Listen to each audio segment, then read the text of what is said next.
À l'intérieur du Parlement à Rabat, l'ambiance est chaleureuse entre le président de la Chambre des représentants du Maroc et le chef du Parlement israélien.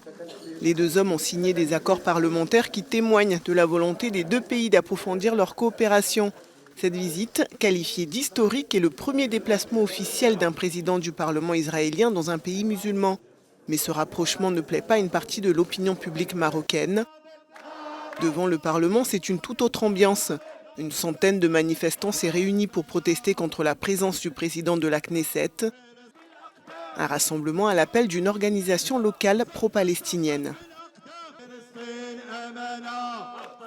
On ne peut pas accepter que le chef du Parlement israélien puisse venir ici en toute impunité, alors que ce Parlement israélien, c'est un Parlement d'extrême droite actuellement, un Parlement où dominent les fascistes, et qui vient ici pour être reçu par le Parlement marocain. Nous sommes ici pour dire aussi qu'on continue la lutte et que ces accords de normalisation, nous les ferons tomber et que nous continuons à lutter pour que la Palestine soit libre et que le pays palestinien, la patrie palestinienne, soit construite sur toutes les terres palestiniennes.